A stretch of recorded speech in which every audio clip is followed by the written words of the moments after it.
강의 오늘은 몇 번째인가요? 세 번째 말씀을 드리겠습니다. 바울의 자랑이라 하는 제목으로 말씀드리는데, 지난주 말씀을 조금 살펴드리면은, 지난주에는 우리가 바울의 감사에 대해서 우리가 살폈습니다. 형제들아, 우리가 너희를 위하여 항상 하나님께 감사한다, 그렇게 말씀했는데, 여기 사도 바울이 드리는 그 감사의 특징이 몇 가지 있습니다. 첫째는 항상 감사했다. 항상. 우리 이 항상이라는 말이 판도테라고 하는 그런 헬라 말인데, 이 판이라는 것은 all, everything, 모든 것이란 그런 뜻입니다. 이 판이라는 게. 그 다음에 이 도테라는 것은 시간을 말하는, 그때라는 시간을 말하는 거예요. 그래서 이 판도테라는 것은 언제나 그때다. 그러니까 이 항상이라는 말은 언제나 감사할 때다, 그런 뜻입니다. 그렇기 때문에 우리가 감사의 제목을 따로 정하고, 감사할 시기를 따로 정하고, 감사하는 것은 우리 크리스천들의 감사가 아닙니다. 판도테, 언제나 그때라, 언제나 감사할 때다. 그래서 우리가 지금 이 코로나 위기로 어려움을 많이 당해도 그 가운데에서도 우리는 감사해야 될 줄로 믿습니다.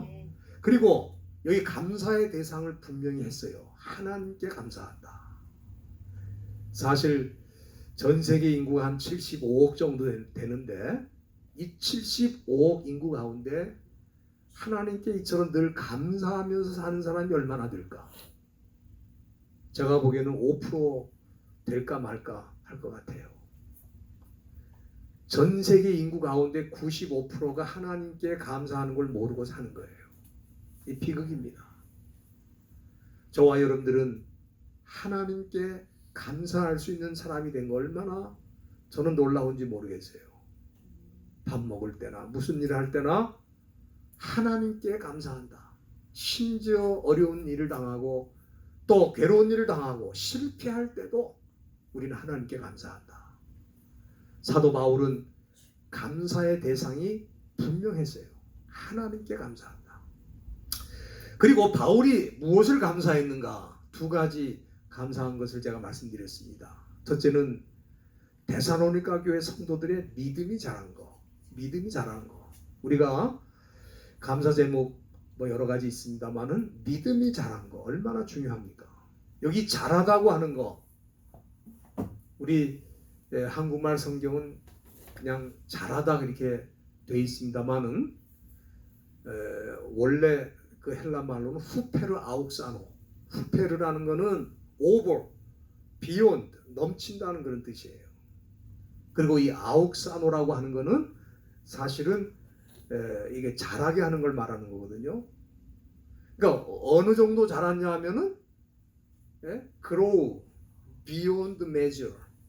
beyond measure라는 것은 미국 사람들이 이 측정할 수 없을 때 쓰는 표현이에요. 얼마나 많은지 계산이 안 된다 이거예요. 그때 beyond measure라는 말을 써요.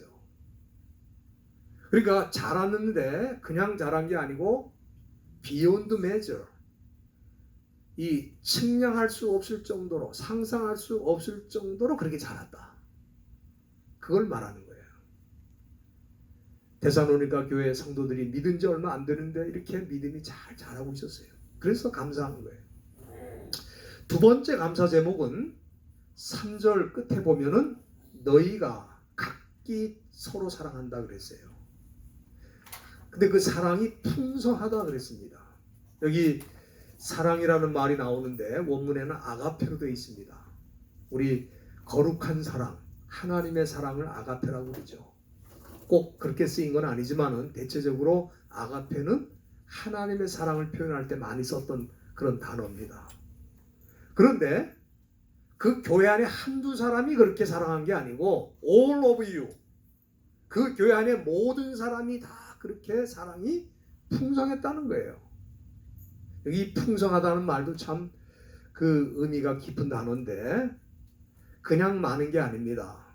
원문의 뜻을 살리면은 more than enough, enough라는 것도 많다는 거거든, 충분하다는 거거든요. 근데 enough보다도 more than, 더 많다, 그 말은 이것도 계산이 안 되는 겁니다.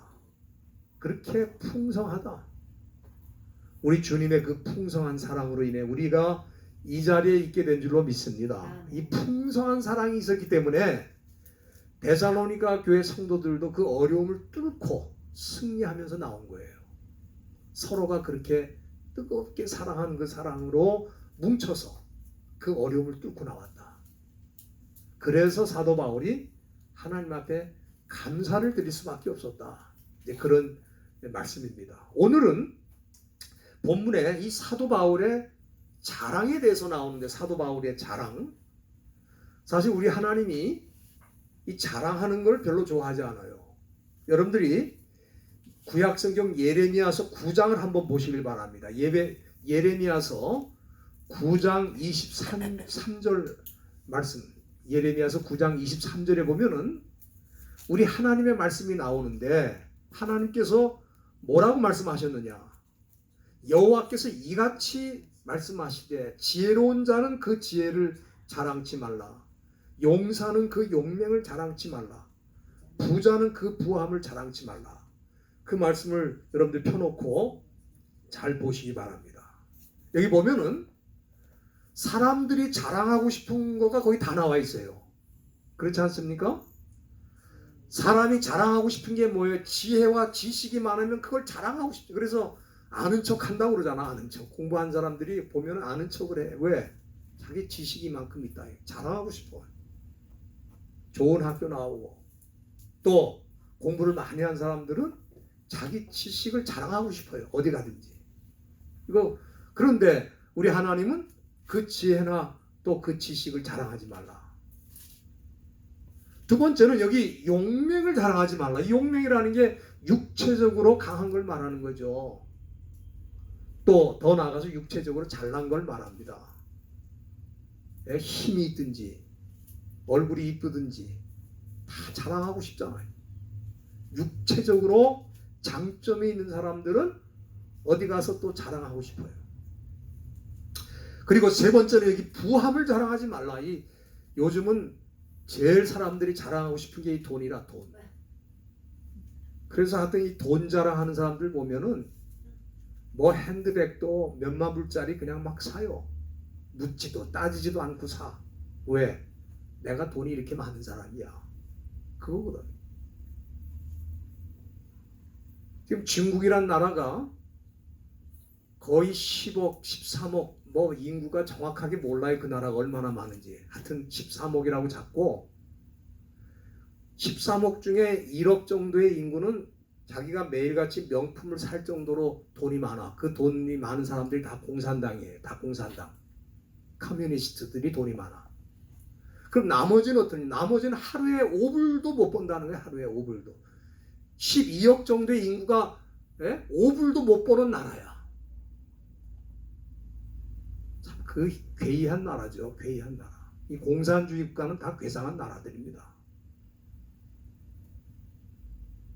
그 사회주의는 모든 사람이 다 잘 살자고 그렇게 했는데 결과적으로 뭡니까? 공산당만 잘 살고 나머지는 다 굶어 죽는데, 이번에도 홍수가 나서 지금 흉년이 들고 양식이 엄청 모자랄 거라고 그래요. 돈 자랑하지 마세요. 여기 자랑하지 말라고 그랬잖아요. 지혜도, 용맹도, 그리고 돈도 자랑하지 말아라. 그러면 우리 믿는 사람들이 자랑해야 될 것 딱 한 가지 있어요. 거기 예레미야 9장 24절에 보면은 자랑하는 자는 이것으로 자랑할지니 곧 명철하여 누구를 아는 것? 나를 아는 것. 우리가 자랑할 것 딱 하나 있어요. 우리는 하나님을 아는 사람이다. 할렐루야. 네? 그거 자랑하는 거예요. 우리는 하나님을 우리는 알고 있다. 하나님이 어떤 분인지 우리 알고 있다. 이거 외에는 자랑하지 말라고 그랬어요. 저와 여러분들은 하나님이 명철을 주셔서, 여러분들 이게 하나님이 지혜를 주시지 않으면은 하나님을 알 수가 없는데, 하나님이 지혜와 계시를 우리에게 주셔서 하나님을 알게 하시고 하나님을 자랑할 수 있도록 우리를 세우셨다 이 말입니다.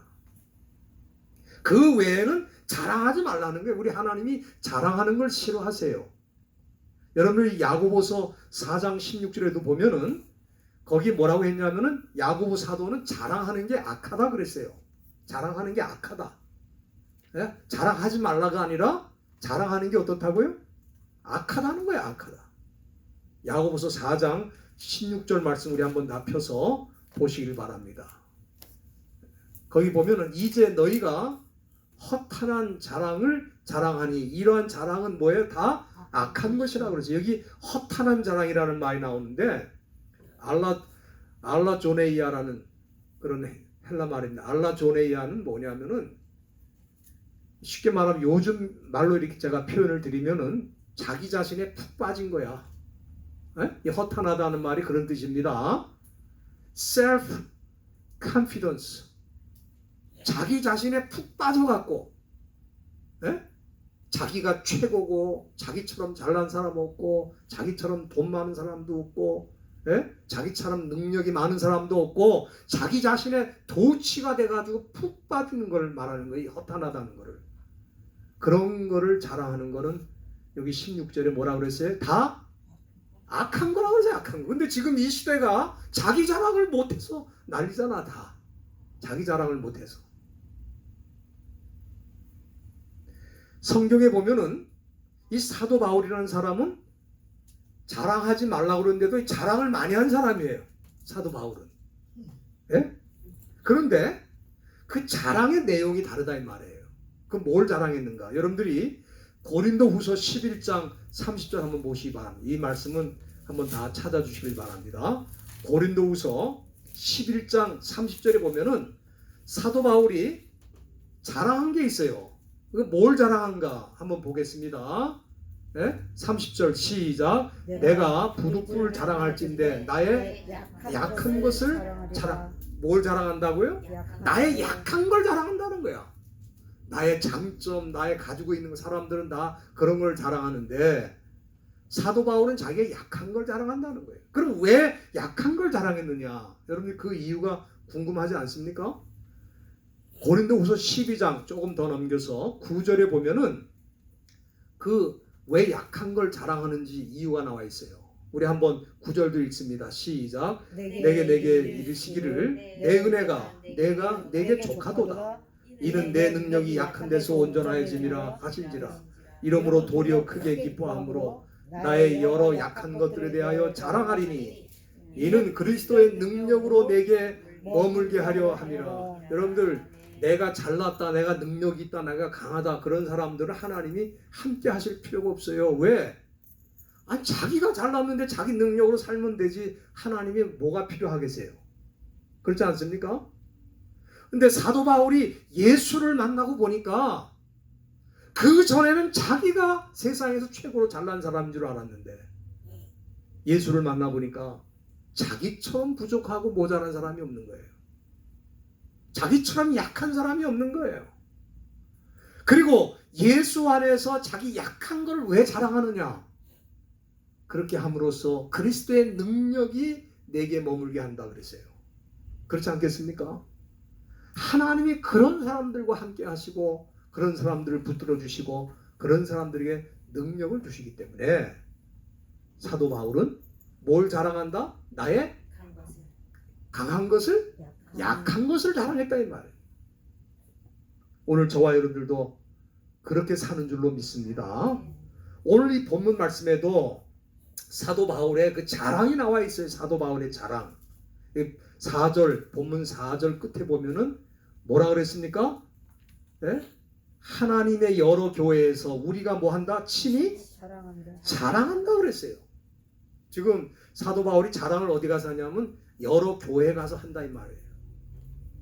그가 세운 교회가 많이 있는데 그 선교 현장에 세워진 교회와 교인들을 향해서 데살로니가 교인들을 자랑한다는 거예요 지금. 예? 그럼 왜 자랑하는가? 오늘 본문 4절 초두에 보면은 이 데살로니가 교회 성도들은 너희의 참는 모든 핍박과 환난 중에서 너희 인내와 믿음을 자랑한다 그랬어요. 여러분들 제가 여러 번 말씀드렸습니다만은 데살로니가 교회는 핍박 중에 세워진 교회예요. 그리고 핍박이 계속되고 있어요. 그리고 이 핍박이 있는 곳에는 언제든지 환난도 함께 옵니다. 그래서 이 핍박과 환난이라는 말을 같이 붙여서 쓰고 있는 것입니다. 이 사람들이 예수 믿은 게 오래되지도 않았어요. 이제 1년이나 될지 말지 한 사람들입니다. 믿은 지 얼마 안 되는 사람들이에요. 사도 바울을 통해서 1년 전에 믿기 시작한 사람들인데, 이런 어린 신앙인들이 핍박과 환난 속에서도 인내하고 믿음을 지켰다 이 말이에요. 그리고 제가 지난주 말씀드린 것처럼 거기서 끝나는 게 아니고 믿음이 자라난다는 거예요. 어느 정도 다 자랐습니까? Beyond measure, 측정할 수 없을 만큼 믿음이 자랐다는 거예요. 그러니까 바울은 그 교인들을 생각하면 생각할수록 가는 데마다 자랑하고 싶어요. 왜? 이 어린 신앙인들이 그 환난과 핍박 속에서도 인내하고 믿음을 지키고 믿음이 자라고 있다 이 말이에요. 참 얼마나 귀한 일입니까? 여러분들 한번 생각해 보세요. 사실 데살로니가 교인들 입장에서 볼 때는 왜 편하게 믿는 사람들도 많은데 우리는 이렇게 환난과 핍박 속에서 믿어야 되나? 불평할 수 있는 겁니다. 우리가 이렇게 보면은 교회 안에서도 참 쉽게 믿는 분들이 있어요. 왜냐하면 믿음의 집안에서 태어나가지고 부모님의 믿음을 보고 자라서 믿음 생활을 쉽게 하는 사람도 있지만, 어떤 사람들은 불교 가정에서 우상을 섬기는 가정에서 예수를 믿다 보니까 얼마나 핍박과 환난이 많은지 몰라요. 우리 생각에는 믿는 집에서 쉽게 믿는 사람들이 예수를 더 잘 믿을 것 같아도 그들이 더 헌신적이고 그들이 더 뜨거운 믿음으로 사는 것을 많이 볼 수 있습니다. 제가 우즈베키스탄 선교 갔을 때 참 20대 초반의 젊은이들이에요. 20대 초반에. 우리가 이 우즈베키스탄은 옛날엔 구소련에 속해 있었지만 독립한 다음에 원래 자기들의 종교인 이슬람으로 다 돌아갔어요. 그래서 이슬람이 얼마나 강한지 몰라요, 지금 우즈베키스탄에. 그러니까 이런 사회에서 예수를 믿다 보니까 예수를 믿으면 그 마을에서 추방이 되고 직장도 못 가지고 집에서 쫓겨나가고, 20대 초반의 젊은이들이 그냥 공동체에서 다 매장이 돼가지고, 제가 갔을 때 그 중에 이제 지도자 훈련을 좀 시키는데 이제 다 20대 초반의 젊은 애들이에요. 그럼 제가 물었어요. 앞으로 이보다 더 큰 핍박이 있어가지고 혹시 생명을 위협하면 어떡할 거냐? 그래도 끝까지 주님을 믿을 수 있겠느냐? 제가 물었어요. 그랬더니 그 젊은이들이 눈물을 흘리면서 우리는 끝까지 믿을 겁니다. 어떤 핍박과 환난이 있어도 우리는 끝까지 믿습니다. 그 고백을 듣는 순간 제 눈에도 눈물이 흐르더라고요. 이 젊은이들이 어떻게 될지 알 수 없는데 이제 이들이 돌아가면 가정에서 몇몇 사람을 모아가지고 가정교회 지도자가 되는 겁니다. 그 어려운 그 핍박 환난을 뚫고 나갈 수 있을지 염려가 되는데, 그래도 그 입에서 우리는 그렇게 하겠습니다. 참 확신에 찬 고백을 하는 걸 보고 제가 많이 감동을 받았습니다.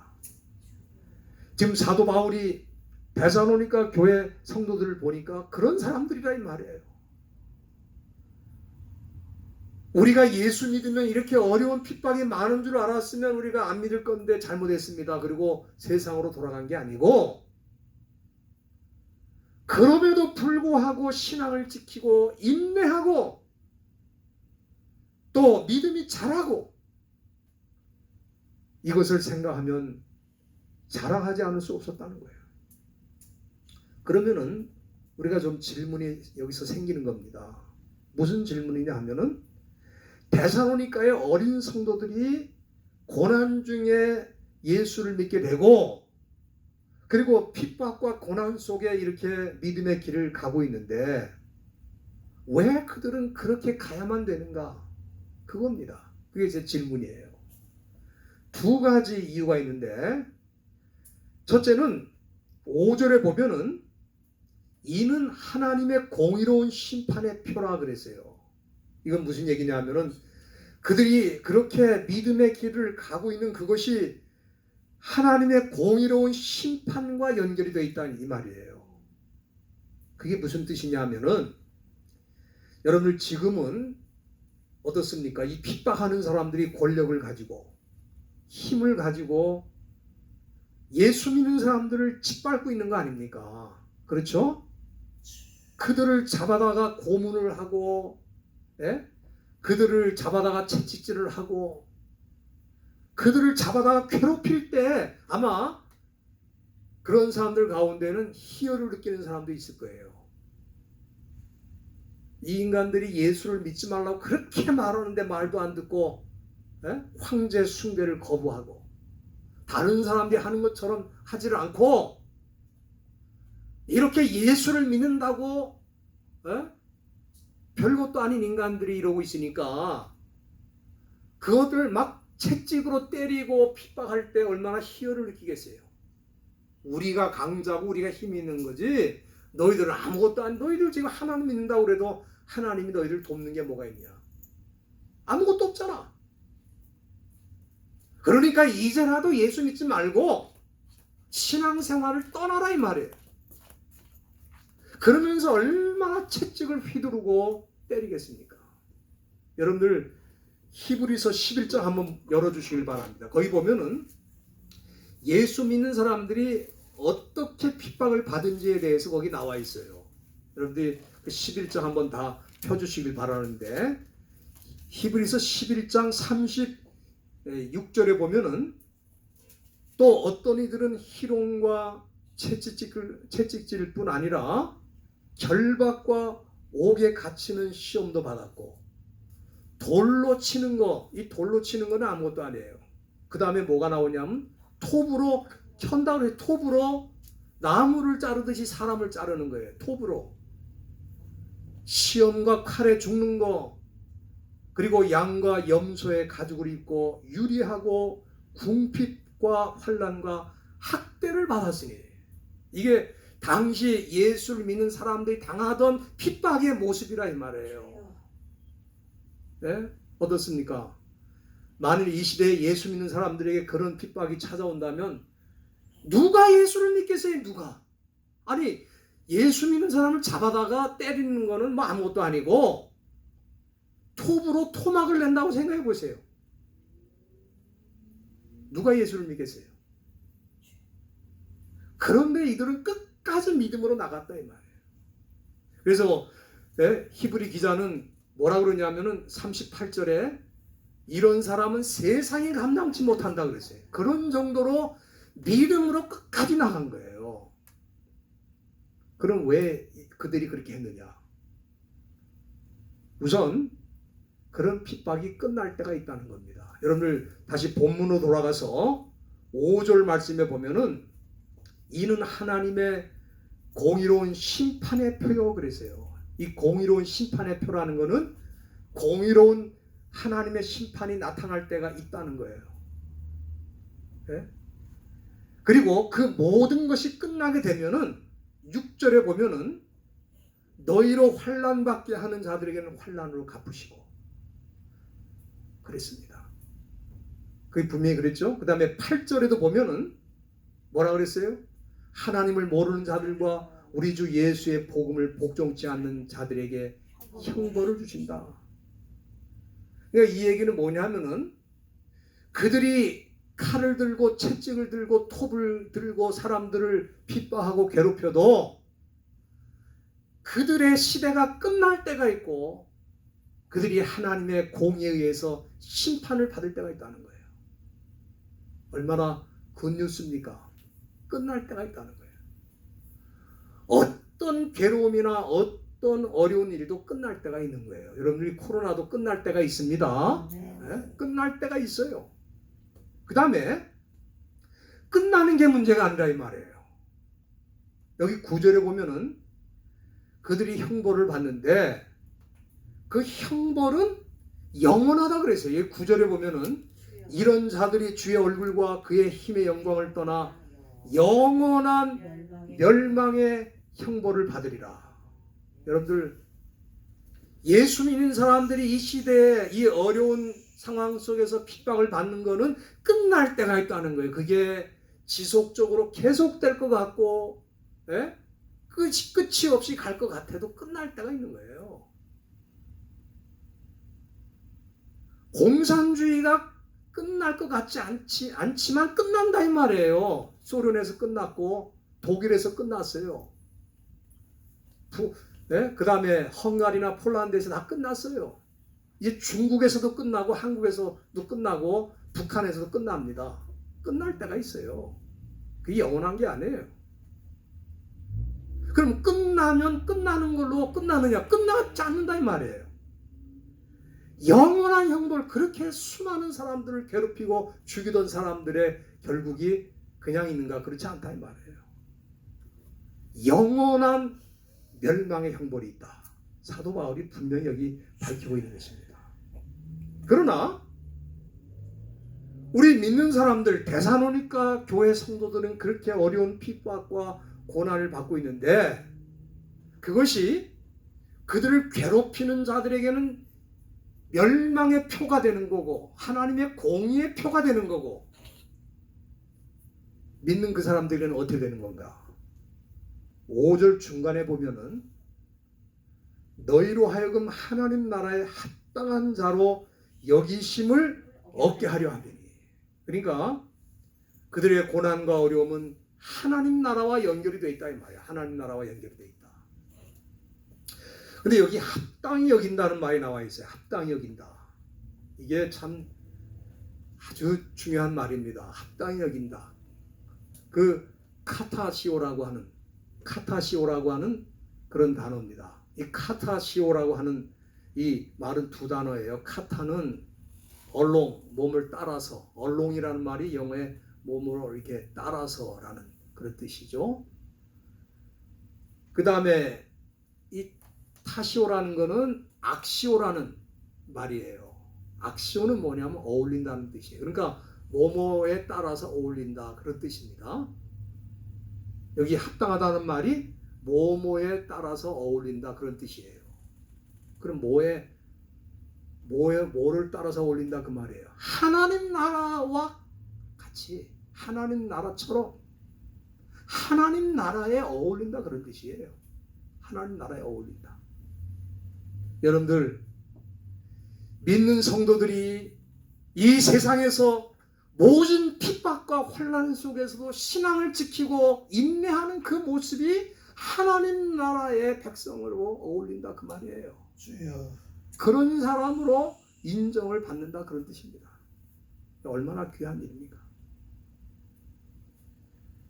그리고 여기 7절에 보면은 그렇게 말씀하셨어요. 환난 받는 너희에게는 우리와 함께 안식으로 갚는 것이 하나님의 공이라. 우리가 잘못한 사람, 괴롭힌 사람, 믿는다고 핍박하던 사람들을 영원한 형벌로 보내는 것도 공이고, 그렇게 핍박을 당하고 고통을 당하는 사람들에게 영원한 안식으로 갚는 것도 공이라 이 말이에요. 그것도 하나님의 공이야. 여러분들, 우리 모두 지금은 세상에서 환난을 당하고 있는데 우리 하나님이 장차 영원한 안식을 주실 거라 그랬습니다. 이 영원한 안식이라는 것은 요한계시록 21장 3절을 보면은 하나님이 우리와 함께 하시는 것을 뜻하는 겁니다. 여러분들, 이 영원한 안식이라는 게 그냥 영원히 누워있는 게 아니에요. 그 영원히 누워서 쉬는 게 그게 무슨 큰 축복이겠어요.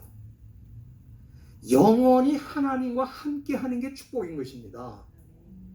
많은 분들이 하나님 나라에 가면은 금은 보화가 그냥 깔려 있다고 그러면서 거기 꼭 가야 된다는 거야.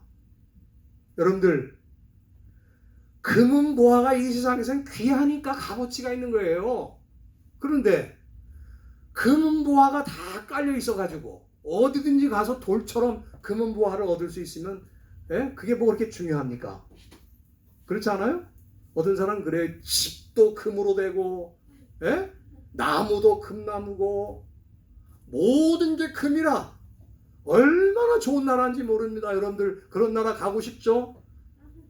하나님 나라가 그래서 좋은 게 아니라 이 말이에요. 하나님 나라는 하나님이 우리와 영원히 함께 하시고 함께 거하시기 때문에 좋은 나라인 거예요. 그래서 우리가 이미 이 세상에서도 하나님 나라를 경험하며 살고 있습니다. 그러나 그날이 오면 정말 사탄이 우리를 괴롭힐 일도 없고 악한 자들이 총칼로 우리를 위협하는 일도 없고, 그때는 지금은 우리가 잠시 어려운 시간을 보내고 있어요. 믿는 사람들이 세상에서 어려움을 당하지 않고 산다는 것은 다 거짓말입니다. 왜 어려움이 없겠어요? 이 세상이 공중권세 잡은 사탄이 주관하는데 왜 어려움이 없고 힘든 일이 없겠어요? 그 없다고 말하면 그건 하나님의 말씀이 아니라 이 말이에요. 있습니다. 왜? 사탄이 아직은 자기 때를 만난 것처럼 활동하기 때문에 있어요. 그러나 우리가 아버지 앞에 가면은, 그 나라에 들어가면 그때는 영원한 안식이라 이 말이에요. 영원한 안식. 더 이상 사탄과 악한 세력이 우리를 괴롭히고 우리를 힘들게 할 수가 없는 데예요. 그래서 거기가 좋은 곳입니다. 언제 그렇게 하시는가? 오늘 여기 본문 7절에 보면은 분명히 나와 있습니다. 주 예수께서 저의 능력의 천사들과 함께 하늘로부터 불꽃 중에 나타나실 때, 그러니까 이거는 예수님의 재림을 말하는 거거든요. 그러니까 사도 바울과 또 사도 바울의 동역자들과 초대교회 성도들은 자기들이 살아있을 때 주님이 다시 오시는 줄 알았어요. 그렇게 믿었어요. 그런데 2000년이 지나도록 아직 오시진 않았잖아. 그렇지 않습니까? 그러나 그렇게 오실 줄로 믿고 사는 거예요. 우리도 그렇지 않습니까? 우리가 지금 살아있을 때 주님이 오실지 그렇지 않을지는 모르지만 오실 걸로 믿고 사는 거예요. 그러면 오지도 않고 예수님의 재림이 이루어지지 않았는데 죽었다. 죽어도 좋은 거죠. 왜?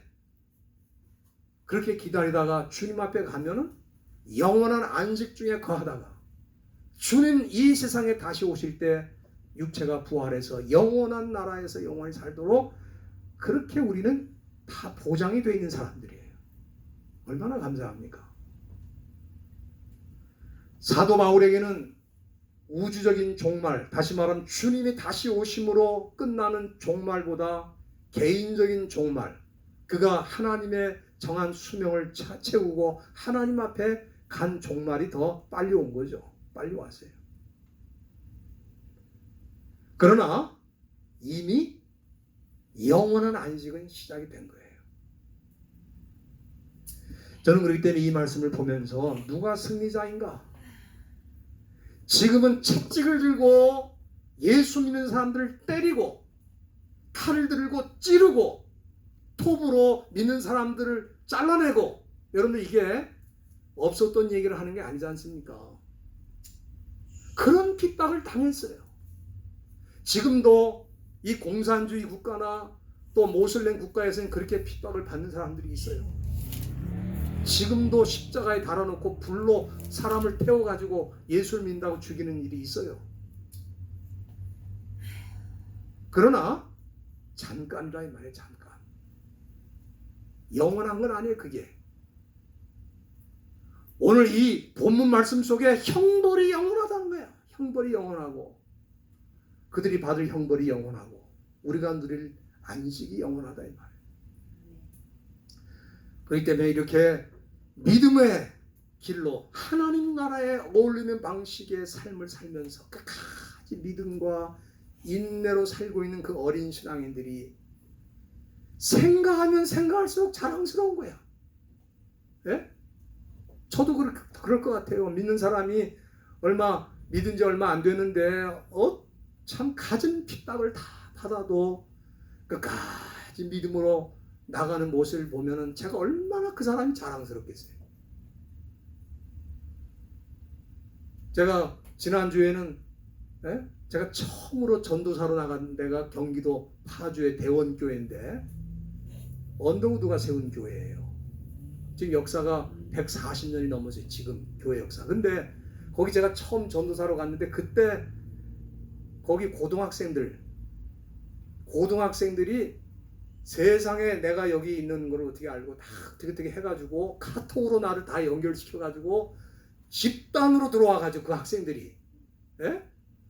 그때 제가 전도사일 때 기타를 치면서 찬송 인도하던 거, 성경 말씀 가르쳐 준 거, 그런 얘기를 다 하면서 보니까 다 권사님들이 되셨더라고.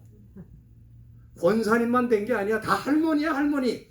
할머니, 할아버지가 돼서 벌써. 나는 아직도 할아버지가 못 됐는데 할머니, 할아버지가 다 됐어. 그러면서 그때 신앙을 넣어준 게 지금까지 우리한테 있다고 그러면서 얼마나 막 그냥 연락을 하는지. 여러분들, 사도 바울이 자랑스러운 게 그거라 이 말이에요.